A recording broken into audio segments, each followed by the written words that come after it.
Yes, a noun is a person, place, thing, or idea, but there's a lot more to it that you may not know or maybe just don't remember.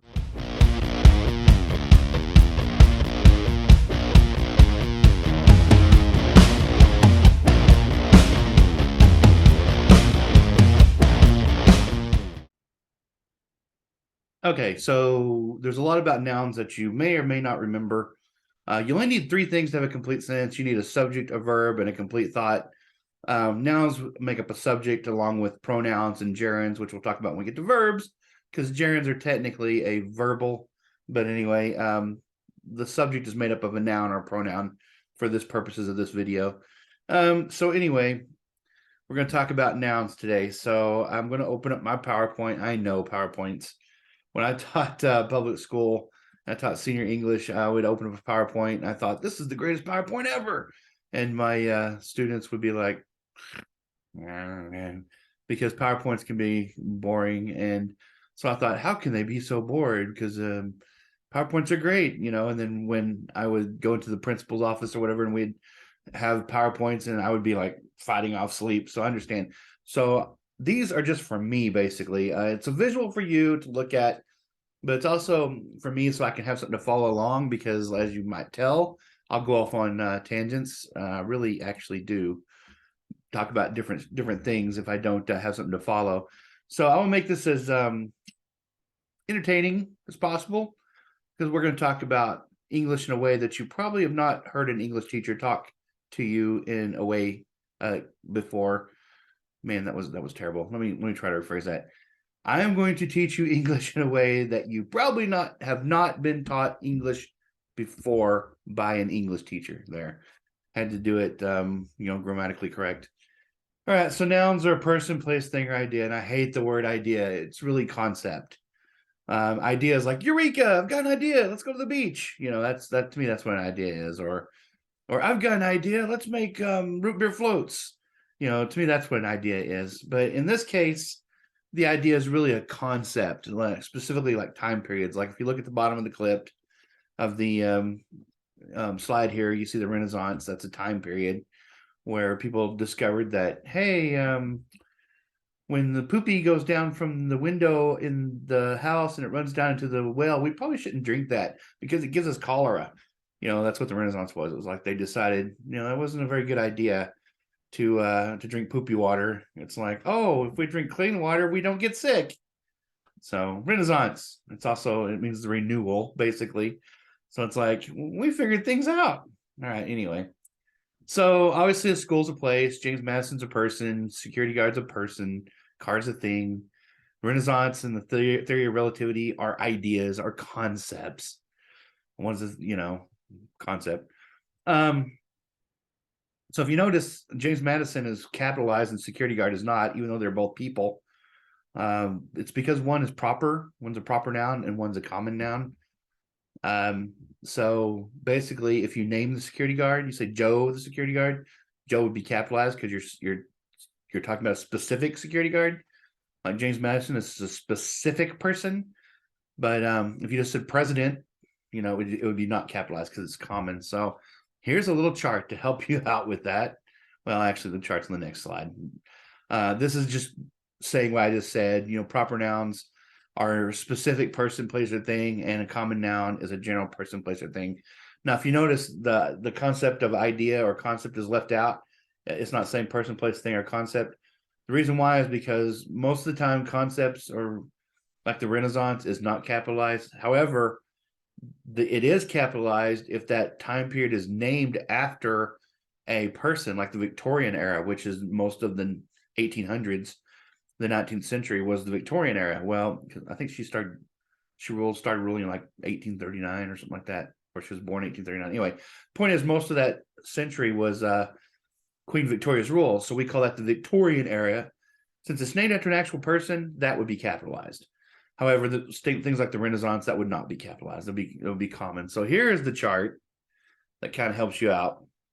If you just have a regular, everyday, normal shoe, or a teacher or science class or book that doesn't have any kind of name on it, those are common, never capitalized.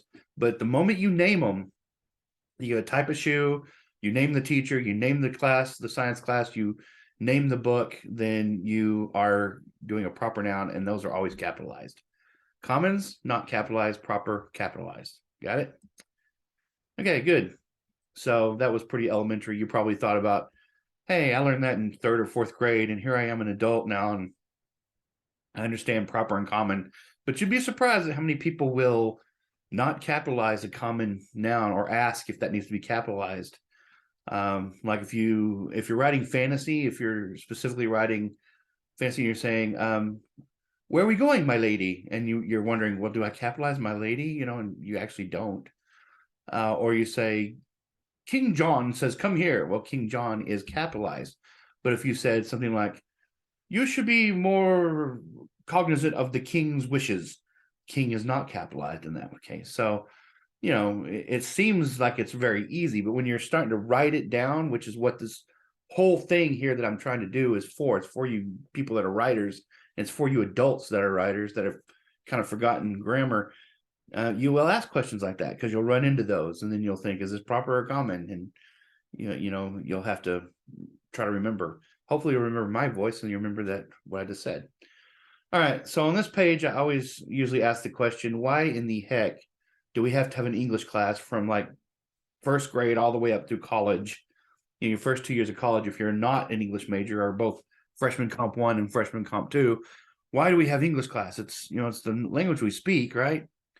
Why do we have to learn it over and over again? And in high school, you had it 4 years: freshman, English 1, 2, 3, and 4, freshman, sophomore, junior, and senior.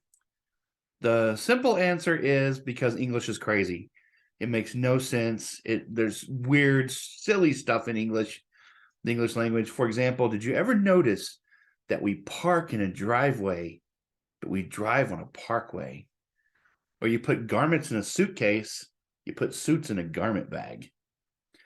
Or day breaks and night falls, but day doesn't fall and night never breaks. Or this is a good one. This one gets people quite a bit. I have my coffee cup here. If you go to a restaurant and you order a hot cup of coffee, you're actually ordering the cup hot, not the coffee. Can I have a hot cup of coffee? Yeah, here's your hot cup with some cold coffee in it, because that's what you asked for. What you should be asking for is, I would like a cup of hot coffee, because you want the coffee to be hot. Well, you want the cup to be warm too. You don't want it to be too cold. Or if you hear the terminology of near miss, like we almost got hit by another car. That was a near miss. Near miss is a hit. Now, bear with me here. The reason why it's a hit, because if I take this thing here, it's a back scratcher. If I take this and I throw it at you and I nearly miss you, doesn't that mean I hit you? I nearly missed you. I nearly missed you. That means I hit you, right? So a near miss is a hit. If what you're trying to say is close call. A close call is where it almost hit you and didn't. If you're doing a near miss, if I nearly miss you, I do hit you. And there's another one. Oh yeah, if you ship by car, we call it a shipment. But if you ship it by a ship, we call it cargo. Anyway, there's other stuff like that. It's crazy. What we're going to talk about here on this page, we're going to talk about plurals. When we get to plurals are also crazy. So singular nouns are just one thing. Plural nouns are more than one thing. It's simple as that. You have some words like deer and sheep in both of these. If you look at that, it doesn't matter if they're singular or plural. The way you can tell if we're talking about more than one deer, for example, is because of the way that it's written in the sentence. You could say something like, hey, look at all the deer crossing the road. And okay, that indicates there's more than one, because I used the word all. Look at all of the deer. All right, that means that you're thinking of more than one deer. But if I say, hey, look at the deer crossing the road, and I'd say the deer, then that would indicate that it's a singular deer. That's just one crossing the road. So it's all in how you say it. Sometimes it's difficult, but usually not. You can pick it up pretty easily. Possessive nouns, this is the one that people have trouble with, showing possession. Where do you put that stinking apostrophe? Well, in singular possessive, in other words, one person owns it or one thing owns it, like Mia's car or Chris's house, you put the apostrophe before the S. All right, so it's apostrophe S. If more than one person owns it, like the Joneses' house, we're going to go over to the Joneses' house. There's like 4 people in there named Jones. then the apostrophe goes after the S because there's more than one. It's a plural. Or we're going to move all the students' desks today. You're putting the apostrophe after. So you can have two sentences like the cat's dishes are all empty or the cat's dishes are all empty. And by moving the apostrophe, you can indicate in the first sentence there's more than one cat. The cat's dishes are all empty. That's more than one cat. And then the second sentence, the cat's dishes are empty. That's one cat. All right. So sometimes here's where it gets confusing. Sometimes if a name or a word already ends in S, you go ahead and put the apostrophe after the S, because to put an apostrophe S on it would be stupid. Like the Joneses, if you put like the Jones there, like if his name was Jones, like first name was Jones, so Jones's house is on the left, you would still put the apostrophe after the S, because to put Jones's apostrophe S would just be stupid. It would look dumb and it would sound stupid. Jones's. So if you just say Jones's car is the one down the street, then it's you know what I'm trying to say. It looks better. So sometimes if the noun or the word or it's a proper noun and it ends in S already, then you just put the apostrophe after, even though it's singular possessive. Because most of the time when you put the apostrophe after the S, it's plural possessive. But there are cases when you do that and it's singular possessive. It's on a kind of a case-by-case basis. So like the example I just gave, if it already ends in S, it's okay. I don't think anybody's gonna, if you look at the sentence, just like with sheep, you can look at all the sheep crossing the road, or look at this sheep crossing the road. It's kind of the same thing. You can kind of get the context clues from the sentence on what's going on. All right, irregular plurals. Most of the time in the English language, when you have one thing and you add something to it, you just add an S to the word. So if you have a car and you buy another car, you have cars. You stick an S on it. Right. Well, there are some words in the English language that you can't do that with because it wouldn't make any sense. They come from different languages and they have different plurals. Like, for example, goose. You change goose into geese. You change the O's into E's and it's geese. So if you have the word moose, then in order to make the plural of moose, you change the O's to E's and it's meese, right? Nope. The plural of moose is just moose again. Again, probably from a different language, but just because it has the form, that's what's crazy about English. Just because it has the same form does not mean that it has the same plural form, which is weird. Like number 3, mouse and house, same structure. Mouse and house, they're only separated by one letter, H and an M. All right. So the plural of mouse is mice. So technically the plural of house should be heis. It's not, it's houses. All right. Weird. Okay, if you have one child and you have more than a child, then you put an S in the end, you have childs. Look at all the childs playing in the playground. No, you're already shaking your head. No, I can see it. You're like, no. Not only do we change child to chilled, we put a ren on the end of it. Children, child, children. So crazy. Tooth becomes teeth, but booth is not bleeth. Booth is booths. Cactus, of course, is cacti. Octopus is octopi, but also octopus has 3 plurals. It's octopi, octopuses, and octopodes. Pod meaning foot, octo meaning 8 foot, 8 feet. So for some reason it has 3. Knife, this comes from probably Old English where you change the F to a V and add an S. So you can't just put knives and put an S in the end. It's got to be knives. Same thing with wife, you have wives if you have more than one, which would be very difficult, I would think, to have more than one wife. I barely handle one. Anyway, that was a joke. Nobody come at me. All right, and then country. I'm going to tell you the actual rule for country to make it countries. Why do we do that? Why do we drop the Y and add IES? I'm going to tell you the rule now because you probably don't remember. And if you do remember, then kudos to you, but almost nobody knows. If you have a word that ends in Y, you look at the letter before the Y. If that letter before the Y is a consonant, like it is here with an R is a consonant, then you drop the Y and add IES, countries. If the letter before the Y is a vowel, like an O or an A, you keep the Y and just add an S to it. Like toy. Toy becomes toys. Boy becomes boys. If you go see some Shakespearean plays, the plays, Plays, you keep the Y, right? And just add an S to it. So if the letter is a consonant, drop the Y. If the letter's a vowel, keep the Y and add an S. All right. So there are some other plurals that aren't irregular, but you can't just add an S to them. These are words that end in certain ways. If the word already ends in S, like bus, you can't simply add an S to it, because if you put an S on bus, you just get bus with two S's. It would still sound the same and be the same word. We just have two S's. So to make it plural, we add ES, make it buses. So if you have a word like tax, you have to add an ES to it as well, because you can't say taxes. It wouldn't work. You have to say taxes. You have to have the E in there, taxes. Same thing with church or bench, becomes churches or benches. And then, of course, fish. Sorry, I didn't mean fish. And if you have SH, as in the word fish, you add an ES. And the word dish becomes dishes. Fish does become fishes in some instances. Technically the plural for fish is just fish.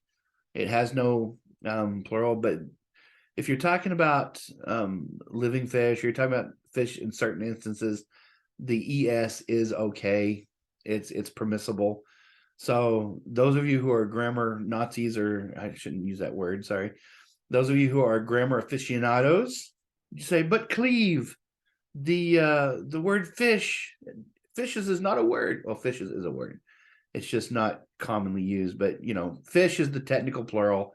Fishes is a word. But anyway, dish becomes dishes.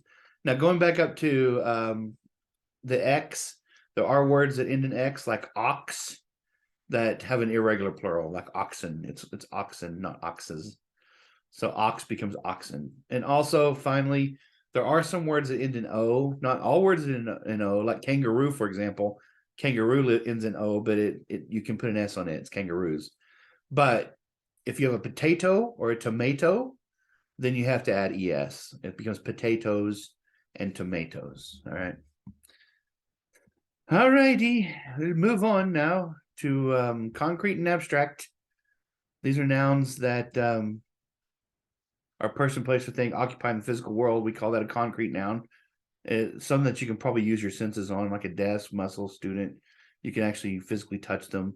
Abstract nouns are non-physical things, strength, peace, consequences, Big Bang Theory, antebellum period, the Renaissance, things like that are abstract. Now, here's where we get into some problems with abstract and concrete. Usually in my classes, I will ask, what about air? Is air abstract or concrete? And people will often say abstract. Air is not abstract. Air is concrete. We breathe it. If you move your hands around like this, you can feel it moving in the air. The wind blowing is air. It's concrete. Clouds, I bring up clouds and people say abstract. Clouds are concrete. As a matter of fact, thunderheads can weigh like 1,000 pounds. Water's heavy. So clouds weigh a lot. They weigh several elephants worth of weight. So anyway, things like time are abstract. Strength, things that like that. These are the nouns that usually the abstract nouns are the one that gives people problems, especially when they're the object of a preposition. Like, let's see. We know that people no longer threw out their poopy water during the Renaissance. During the Renaissance is a prepositional phrase. Renaissance is a noun. Something like that. That would be kind of an example of something similar to that. But anyway, moving on. Abstract, concrete, moving on. All right. So the next type of noun is the collective noun. The reason why people have trouble with a collective noun is because a collective noun is one singular noun that's made up of many parts. So when you talk about an army, people want to think that, okay, army is plural because an army has people and equipment and everything. It's a lot of stuff. But an army is one thing. You can have more than one army. You can have armies. And it works with that same rule that I gave you earlier, where you look at the Y and you look at the letter before the Y and it's a consonant. In this case, it's an M, which is a consonant. The plural of army is armies, IES. So it's one thing. It's one singular noun made up of many parts. Flock is the same thing. And someone told me, yeah, but a flock of geese is a gaggle. Well, yeah, it is. But a flock is generic for birds, right? As a matter of fact, you could say a flock of crows and it'd be okay. But technically, a gathering of crows is called a murder of crows. This is the noun murder. The verb murder is bad, of course. Herd of cattle, group of people, going to Applebee's after the meeting, a crowd. Those are collective nouns. We have a lot more collective nouns when it refers to the animal kingdom that I wish we would bring back because they're really cool, but we hardly ever use them. Like a bunch of cats is called a clouder. If you see a bunch of owls together, it's called a parliament of owls. If you see a bunch of tigers, that's an ambush of tigers. A bunch of ravens is called an unkindness of ravens. If you have a bunch of cobras are a quiver of cobras. So we have really cool sayings for the plural or collective nouns, not plural, collective nouns of animals. We rarely ever use them. We do use some. We use a pride of lions. We do use pack of dogs, pack of wolves, pack of coyotes. We use pack quite a bit, and we do use flock and things like that. But we should use the others, like an ambush of tigers. That's cool. Of course, I don't think there are many ambushes of tigers anymore because I read somewhere that most of the tigers in the world now are not in the wild. I mean, they're not necessarily domesticated, but they're not, roaming around wild anymore. I don't know if that's true or not because I just read that. All right, another noun is a compound noun. Now, compound noun is a little bit different. If you take delicious cake and you take a cup and you put that delicious cake in the cup, you get that's right, you get a cupcake. Cupcake is a compound noun. It's two nouns, cake and cup put together to make another noun, cupcake. So compound noun is a noun that's made up of two or more common nouns. Not common. It can be plural. Well, it can be plural. There might be some that are plural, but most of the time they are common nouns, like light switch or living room or water bottle, or in these cases, milkshake. Sometimes it's a noun and adjective, like in milkshake. Most of the time it's two nouns, like tooth and paste, toothpaste, or cupcake. I used to tell people, things like water bottle, that's actually two words. And I used to think that to make a compound noun, the two words have to be together, but that's not true. Water bottle is one thing. Water bottle is, obviously one thing. So a living room is one thing, and it's two words. So that's still a compound noun. All right. So it can be two words as long as it's one thing. It can be a compound noun. Light switch, bedroom, bathroom, and so forth. Doorbell. Those are all compound nouns. All right. And we're just about finished. Count and non-count nouns. This is kind of a new concept. Well, it's not really new, but it's kind of a new in as far as teaching it. A count noun is a noun that you can count. You can count on your hands and feet and toes and fingers and all that kind of stuff. Non-counts are nouns that you can't count. Well, that sounds really easy, but it's not as easy as you think.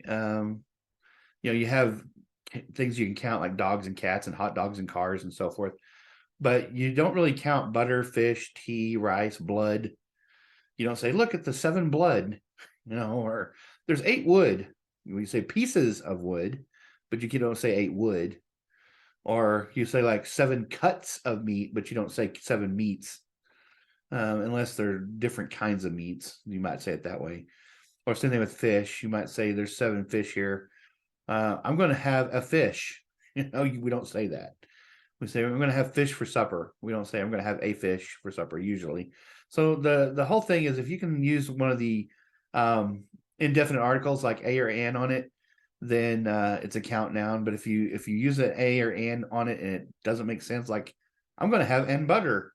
I'm going to have a butter. That doesn't really work. You can have a pat of butter, but you just can't have a butter. Or a tea. Let's have a tea. Even though some people might say that. Or I'm going to have a rice. Look at our blood. You can't do that. Those are non-count. You can't really count them.